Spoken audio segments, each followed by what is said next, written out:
என்னோட பேர் பாலசுந்தரி.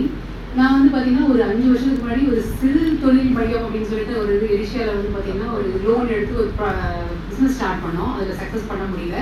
நெக்ஸ்ட் வந்து வீட்டில் இருந்தே சிறுதானியத்தில் ஒரு ஸ்நாக்ஸு இதெல்லாம் பண்ணி சின்ன லெவலில் பண்ணலான்னு சொல்லிட்டு பண்ணும்போது அதுவுமே பெருசாக என்னால் பண்ண முடியல. பட் நான் தினம் சமைக்கும் போது நான் யோசிச்ச விஷயம் என்னென்னா, நம்ம சமையல் பண்ணுறோம், அந்த உணவு வந்து எங்கேருந்து எடுக்கப்பட்டது அப்படின்னு யோசிக்கும் போது இன்னைக்கு விஷம். ஏன்னா இன்னைக்கு நிலத்துல வந்து பார்த்தீங்கன்னா விஷம் தான் நம்ம தினம் சாப்பிட்றோம்.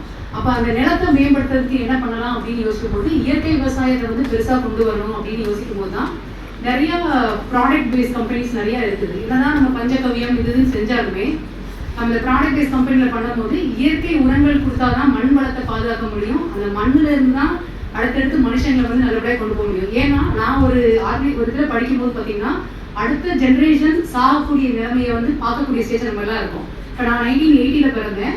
இன்னும் நாளைக்கு என்னோட குழந்தைங்களும் சரி பேர குழந்தைங்களும் சரி அவங்க இறந்து போகிறத சீக்கிரமாக பார்க்க போகிறோம். இன்னைக்கு வந்து ஈரோட்டில் வந்து 120 வயசுலையும் பெரியவங்கலாம் இருக்கிறாங்க, 100 வயசுலையும் இருக்கிறாங்க. பட் இனிமேல் வந்து 60-70 வயசு அப்படின்ற போது ரொம்ப பெரிய கேள்விக்குறி. அப்போ நிலத்தை மேம்படுத்தி விவசாயத்தை நல்லபடியாக கொண்டு வரணும், உணவை வந்து சரியான முறையில் கொண்டு போகணும். அது இல்லாமல் இன்னொரு பக்கம் வந்து எனக்கு இன்னொன்று என்னன்னா, நான் ரோட் சைடு நம்ம போகும்போதெல்லாம் நான் பார்க்கும்போது இந்த கருவேல மரம், இந்த மரத்தை வந்து எப்படியாவது எடுத்துடணும், இந்த இடத்த விட்டு இந்த தமிழ்நாடை விட்டு எடுத்துடணும் அப்படின்னு எனக்கு ரொம்ப பெரிய ஆசை. அதுக்கு ஏதாவது ஒரு ஆர்கனைசேஷன் மூலியமா சின்னதா தினம் ஒரு மரத்தையாவது யாராவது சேர்ந்து நம்ம வெட்டிட மாட்டோமா, அது அடுத்து வளராம இந்த மண் வளத்தை பாதுகாத்துட மாட்டோமா அப்படின்ற ஒரு தாக்கம் எனக்கு நிறைய இருக்குது. தேங்க்யூ. என்னோட பேர் பாலசுந்தரி.